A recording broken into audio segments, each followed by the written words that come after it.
In this episode, everything is going to change from this episode on. We're still in Genesis. We're still going through it, if not verse by verse, segment by segment, and major story by major story. But from this point on, it's going to feel a whole bunch like a different book. And if you're paying close attention, you're going to sense it. I'll get to why in a moment, but let's recap where we just were.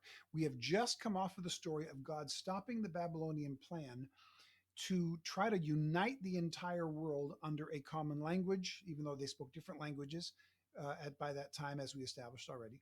He thwarted their plan to unite the world under a common idolatrous religion where they would all worship the gods who they sacrificed children to. And it was going to be a false unity under false gods, and it was really based on their own pride. Look at the great temple that we are about to build, or in fact had built, as we established last week. Despite this, despite God stopping their establishment of a worldwide Babylonian empire, and it came pretty close to worldwide. For the next 300 years or so, everybody on earth pretty much is an idol worshiper. And then, after about 300 years, after the Babylonian attempt to challenge God and to establish a world religion at the Tower of Babel, about 300 years after that, God finds one person, and that person is named Abram. And through Abram, God uses Abram to change everything. And so the title of today's episode out of Genesis 12 is Abram Changes Everything. And as we're going to establish, and it'll be at the end where we see what the changes are because we have to lead up to it, we're going to see that Abram literally changed just about everything about what we know, how we behave, what we believe about things. The shift is huge. And Genesis, the Genesis story of Abram goes from Genesis 12 through 15. Actually, the entire rest of the book is Abram and his family, but Abram himself, 12, 13, 14, and 15, so 4 chapters. But today we're just going to look at Genesis 12 and establish why Abram is so important. In fact, even before we do that, we need to dip back a little bit to Genesis chapter 11, verses 27 through 31. Again, if you're able to have a Bible out while you're watching this, I really suggest that you do so, because we won't be looking at all the verses and we'll be bouncing around a little bit, and it'll be important for you to see the context of everything we're doing today. But Abram's story actually begins in Genesis chapter 11 near the end of it. Let's read it, starting with verse 27. This is the account of Terah's family line. Terah became the father of Abram. Here's where he shows up for the first time ever. Abram, Nahor, and Haran. And Haran became the father of Lot. Remember that name, Lot. We'll see that later. While his father Terah was still alive, Haran died in Ur of the Chaldeans, in the land of his birth. Abram and Nahor both married. The name of Abram's wife was Sarai, and the name of Nahor's wife was Milcah. She was the daughter of Haran, the father of both Milcah and Iscah. Now, Sarai was childless because she was not able to conceive. Terah took his son Abram, his grandson Lot of Haran, and his daughter-in-law Sarai, the wife of his son Abram, and together they set out from Ur of the Chaldeans to go to Canaan. But when they came to Haran, they settled there. A whole lot actually happens there, and if you don't understand the genealogy, it may sound boring, but it's actually a lot that happens here. So Terah has 3 sons. His one son has another son, Lot, but Lot's father dies, probably while Lot was very, very, very young. So Terah and Abram kind of take over the fathering and grandfathering of Lot. Well, Terah already was his grandfather. And then they, along with Sarai, Abram's wife, they move from the place where they had been for a couple generations now, and they go to a place called Haran. The city that they were born in, the city that was their home, was called Ur of the Chaldeans, as we saw already. Ur was the largest city of its day. It was the wealthiest city of its day. From what we can uncover archaeologically, and we have found it, we know exactly where it is. Archaeologists have discovered it. This is, again, one of the really important things about the Bible. These places are not make-believe. They're not made up. They can be found on a map, and we know where Ur is. In fact, it was found, I believe it was in the early 1900s. So for hundreds of years, this was one of those things where skeptics looked at the Bible and said, oh, this important city and it's supposed to be so big and it doesn't even exist. Yeah, it existed. We found it. I will actually show you on the map where it is in a little bit. At the time, it was probably about 65,000 people, which is just like 10,000 people more than Fountain Valley, which today doesn't seem like much. But back then, that was the biggest, most powerful city of its day. It had come about because Hammurabi, a name you may have remembered from high school history, Hammurabi had united a bunch of city states to form what was called the Sumerian kingdom. He established stable laws. The Code of Hammurabi is something you may have heard of before, even if you can't remember what it exactly was. They had also established a form of writing called cuneiform, which really helped people communicate with each other. And in fact, let me show you. This is really interesting to me. I hope it is to you.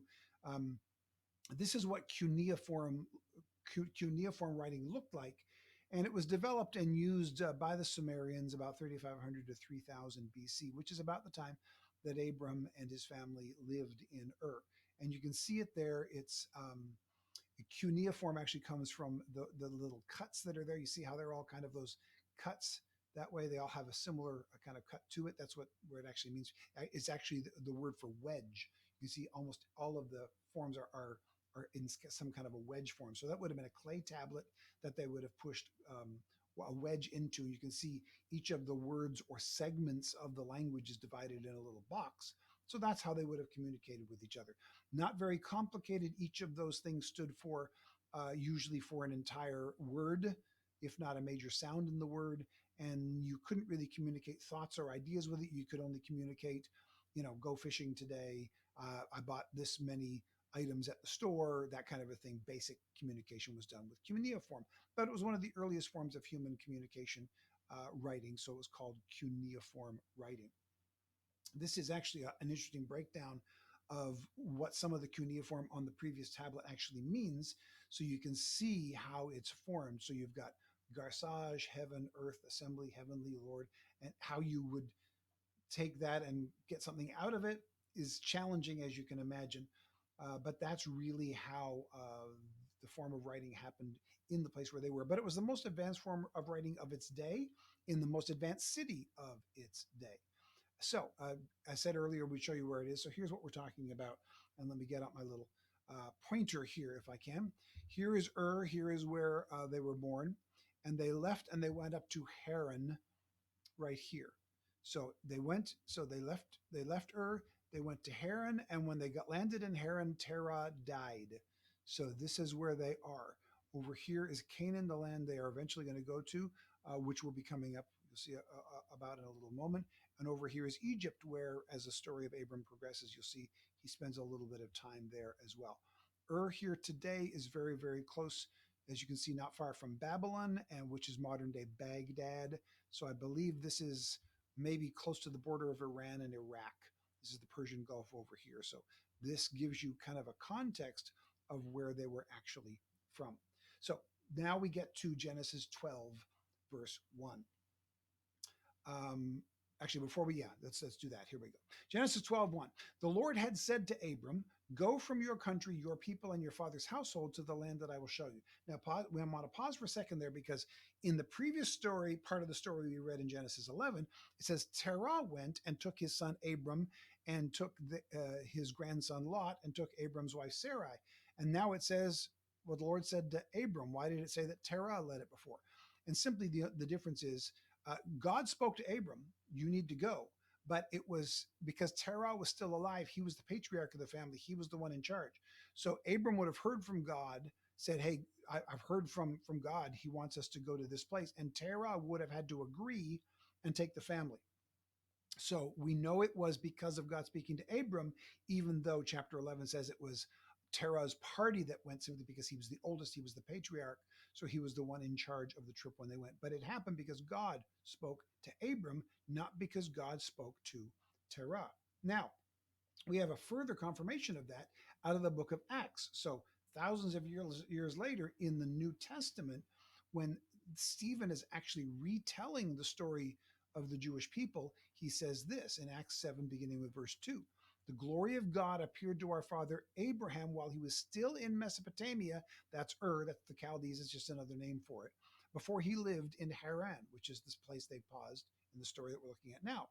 Leave your country and your people, God said, and go to the land I will show you. So he left the land of the Chaldeans, and settled in Haran. After the death of his father, God sent him to the land where you are now living. So we have a little further detail to confirm in the New Testament in the book of Acts what we've already seen now in the Old Testament in Genesis. So the question becomes, if God wants to give them a promised land, why doesn't he just send them back to Eden where it all began? The Bible doesn't say why, but the Bible also doesn't say why he would go to Canaan, which is a strange choice for them back then as well. The Sumerians, who had the largest city in the world and the most advanced culture in the world, actually looked at the Canaanites as so backwoods and so backwards. They actually had jokes that the Canaanites were so stupid that they didn't know how to cook their own meat and they didn't even know how to bury their own dead. That's not true. That's what the Mesopotamian jokes were. They looked down on the Canaanites. So it's like he's living in the most advanced, beautiful, civilized city of its day. And God says, I'm going to give you a promised land, and it's in the sticks. It's in the place where everybody makes jokes about, right? That's where God sends him. So the idea that he went there of his own or because he wanted to establish something wouldn't make any sense. That's not where you go if it's your idea. You only go there because it's like if you ever said, well, God, I would go there, but only if you absolutely, you'd have to write it in the sky for me to go there. Well, he didn't write it in the sky for Abram, at least doesn't say he did, but it has to be God to send him there. And so God sends him there. Now, why would God send him there? There's a handful of reasons, as we'll see when we go through the story, but one of them I think is maybe this. While we've got the Sumerians and they have the most advanced city of their day, and while they've got this writing called cuneiform, by which they can communicate in better ways than people had communicated up until that form. In this place called Canaan is a group of people called the Phoenicians. Let me show you on the map again. So they're here in Ur. They travel up to Haran, and Terah dies in Haran. But God has called him not to go to Haran. God has called Abraham to go to Canaan, which is this area here. On the shore of Canaan, right along here, is a group of people called the Phoenicians. And the Phoenicians, uh, several hundred years later, would in fact become one of the great conquering peoples of the world and would conquer most of the shore of the Mediterranean. And a few hundred years later, just a little bit before the time of a guy named Moses, the Phoenicians in this part of the world would develop something called an alphabet. Sound familiar? Yeah. The difference between writing in a cuneiform and writing in an alphabet is huge.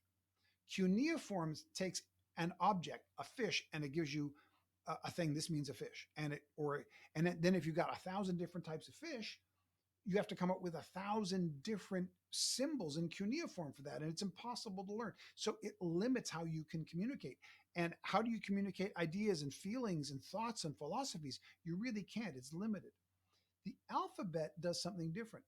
The alphabet is based on sound, something we don't even consider until it's actually said. But think about it. Right now, we're trying to teach the alphabet to our 5-year-old son, Connor, right?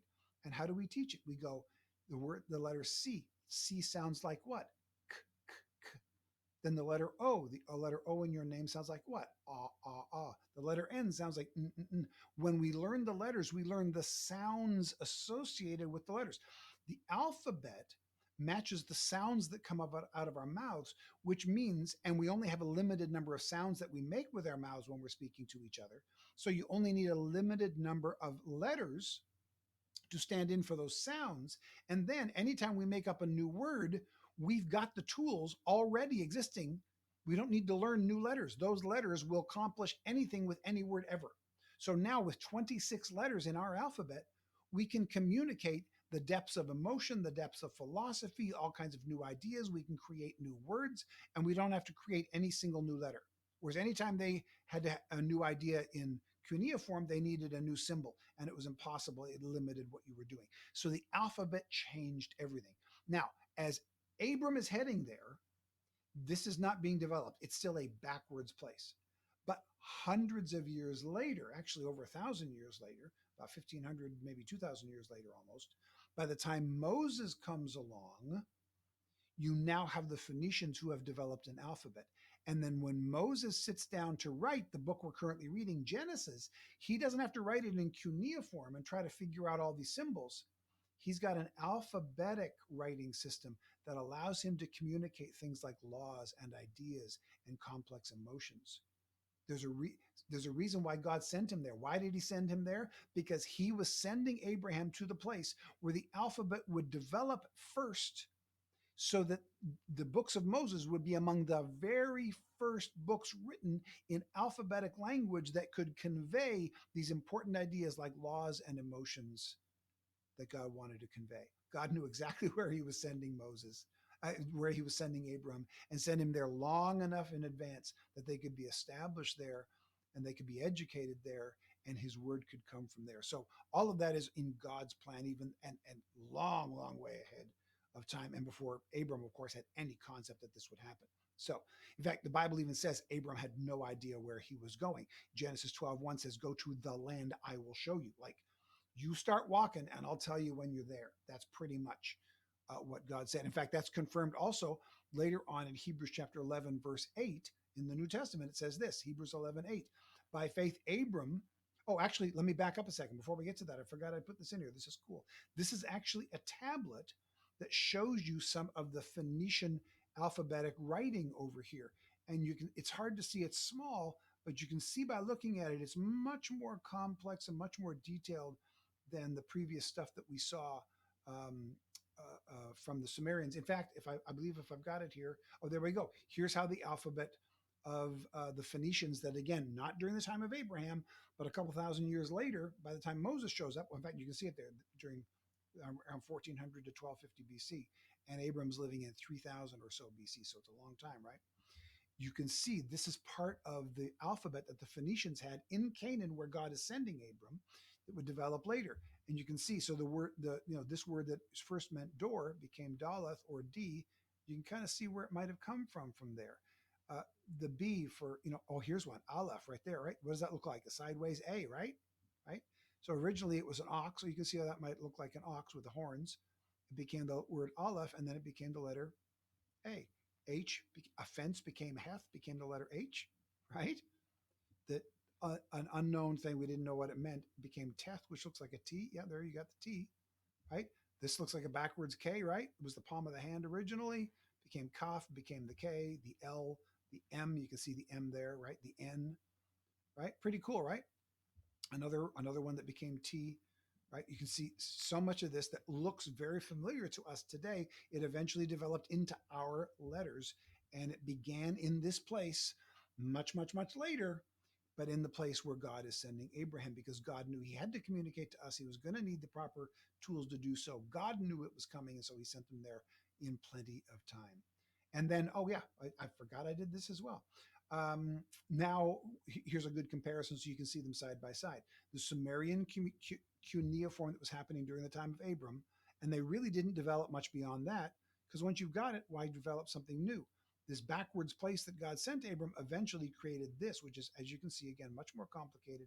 And I believe, yes, I've got the alphabet side by side as well. So here's how the meanings are. Each one of them stands for a word or for a major sound within the word, whereas these all become letters like we have today. So it becomes very, very detailed, and you can finally communicate books like the book we're reading, Genesis. I know that's a lot of detail. I love it. I hope you love it too.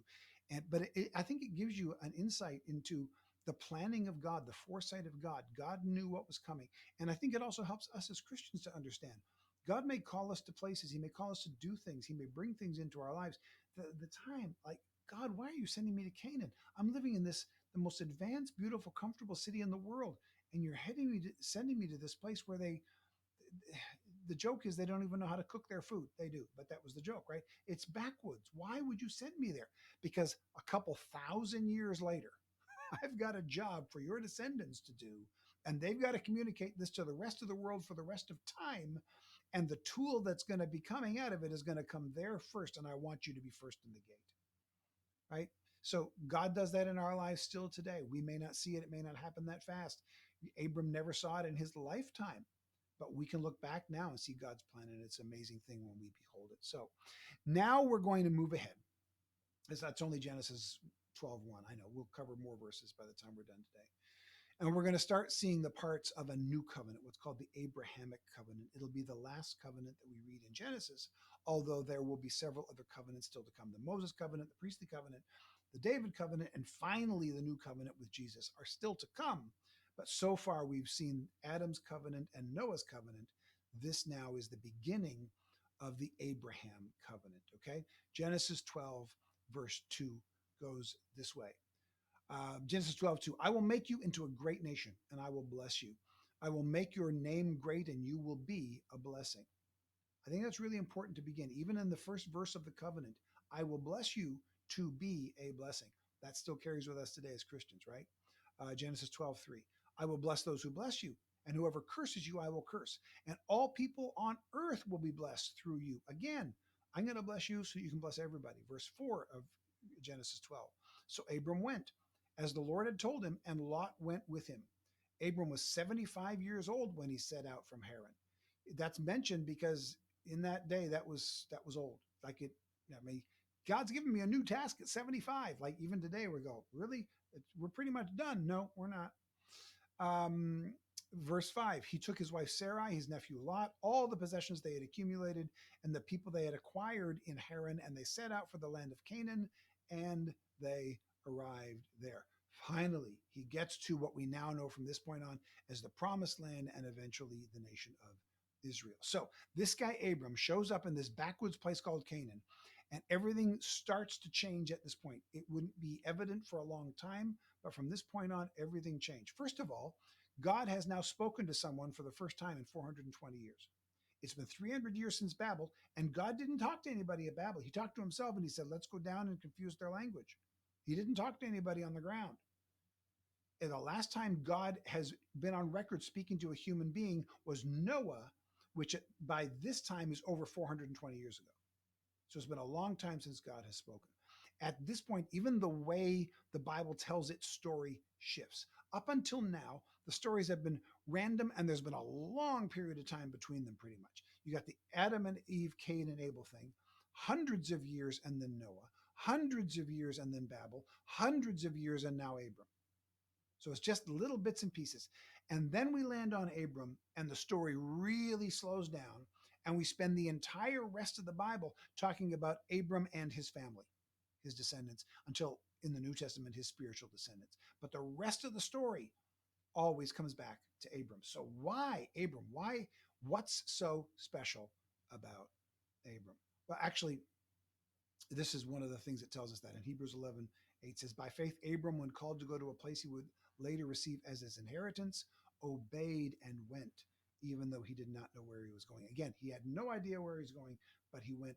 This is one of the things that's so special about it is his simple obedience. But the bottom line is this: what's so special about Abram? And I'm going to say straight up the front, what's so special about Abraham really is nothing, because he was a sinner like everyone else. Yes, we'll talk about why he's special. Yes, we'll talk about what God did through him. But we've got to recognize that unlike Jesus, um, every other human being who's ever lived has been like every other human being who's ever lived. Different talents, different, you know, character traits, different personalities, and so on. But we're all sinners just like everybody else. The difference is, are we willing to be used by God or not? Abram wasn't some superhuman person. He was just a regular person like you and me, but he allowed God to use him. But he was a sinner like everybody else. What's special isn't what Abram does. What's special is what God does through him. So God made a promise, and Abram dared to believe it. And that's really all it is. God initiated this. Abram didn't. Abram didn't go to God and say, God, I want something special done with my life. Would you send me to a place? No, Abram was just there, and God shows up and says, hey, I got something for you. And Abram goes, oh, okay. But in every other way, Abram is no different than Adam and Eve, than Cain and Abel, than Noah, than any of the other people we've seen so far in Genesis. The difference between Abram is this: God gave the others a blessing, which they abused. God gave Abram a responsibility to bless others, and he accepted. That's the difference.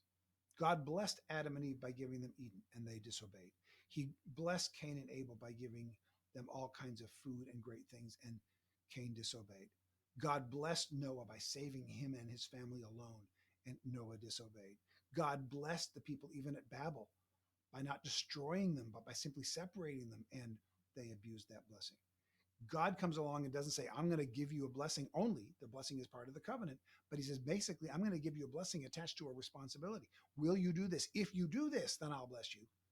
And he steps up and says, yes, I'll do that.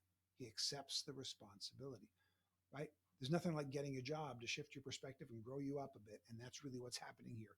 God gives him a responsibility. So when Abram obeyed God and left Ur, the world changed for good, changed forever. Okay, there we go. I'm jumping around on my notes. There we go. Now, why is Abram such a big deal? For that, let's go to one place that we'll get to again later, but we're going to jump ahead for a second. In Genesis 14:13, so a couple chapters up, for the first time ever, we see the word Hebrew. Just out of nowhere, Genesis 14:13 refers to Abram the Hebrew for the first time ever. He's not even Abraham yet. He's still just Abram, but he's Abram the Hebrew. So why is he called a Hebrew? Where does that come from? And it's a big part of why Abram is special and why his story matters so much. What does it mean? Well, let me walk you through it. We've heard of the word Semite, right? Usually we hear it in the phrase anti-Semitism. Semite means descendant of Shem. Shem, Ham, and Japheth, the three sons of Noah. It was out of the Shem line that Abram came and that the Jewish people came. So they referred to as Semites from Shem. That's where we get that, okay? Hebrew, similarly, from chapter 14:13, means descendant of Eber. Now, Eber is just one of many, many people listed in the genealogy leading up to Abram in chapters 10 and 11. There's not anything said about him. He's just in the genealogy. So, of all the prior family, all the people you could be named after, why is Abram named after Eber, which is where we get the word Hebrew from? Here's why. Because the word Eber, the name Eber, means to cross over. So the word Hebrew or Hebrews are those who crossed over. So what does that mean? What happened with Abram is huge. He crossed over. He crossed over in history. He crossed over in morality. We'll talk about some of that in a moment.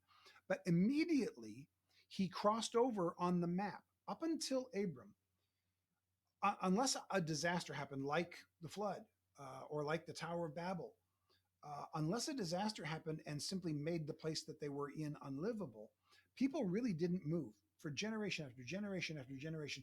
They just stayed where they were. The idea of moving and going somewhere else and starting new simply didn't occur to people. When Abram took his trip, he started this whole idea of maybe I can do something different with my life than my father did with his life. He crossed over. He made a difference. Now, the initial crossing is of the river Euphrates. Let's take a look at it. Again, we'll see it here. So he's in Ur. He crosses over the river, crosses it again, and he ends up in Haran, still on the, and he's on the far side of the Euphrates. If you were with us through the Revelation series, we saw that in the book of Revelation, the Euphrates is talked about as the place, like as the last place. Once the enemies of the Israelites, way over here, crossed the Euphrates, there was nothing else to stop them from attacking Israel. So Euphrates was like the dividing line between them and everybody else. So he was the first person that we know of in history to cross over this river from Haran over here to come down into the promised land. So the first Eber that he does, the first crossing over that he does, is over the river. But that's not the only crossing over that he does. Oh, by the way, in case you're wondering, so we now know where the word Hebrew comes from Eber. Where does the eventual word that we don't see until really near the end of the Old Testament era, the word Jew come from? It comes from Judea or Judah, which is another story for another time. So Abram and his journey, let's finish up with these handful of big points. I know it's taken us a while to get here, but I hope you recognize the value of understanding the underpinning for all of this. Abram's journey from Ur to Canaan has been called the start, first of all, the start of history. It is not overstating it to say that the Jewish people invented history. In fact, there is a wonderful book called The Gifts of the Jews, and offhand, I can't remember the name of the person who wrote it, but he's also written about the Irish people. He likes writing about what's called the hinges of history, these small moments that change everything. And one of the things he makes a statement of in that book is that the Jewish people really created what we know today of his history. And here's what we mean by that. Up until Abram came along, every calendar looked like this. This is actually an ancient Maya calendar, so from South America, but it was the same in Africa, it was the same in Europe, it was the same in the Middle East. Every calendar was like this. It was circular. So you start here. Maybe today is this, and then the next day is this. And eventually, what are you going to do? You're going to come back around to this, and it's going to repeat again. And I don't know how to read this. So maybe this is days, maybe this is weeks, maybe this is years. I don't know how it actually works. But you can see it works circularly. Why? Because the ancient people believed that life was circular. Where you were is where you were, and the only change was going to happen was going to be around that circle, and we're going to go around it again. The weeks repeat, the months repeat, the years repeat, and for them, the generations repeat. You would be doing the same job your great great great great great grandfather did with the same literal actual tools that your great great great great great grandfather used or grandmother, right? That's everything was the same. It will never change. And that was basically how everybody saw it. History begins when that cycle gets broken and people say, wait a minute, new stuff happens.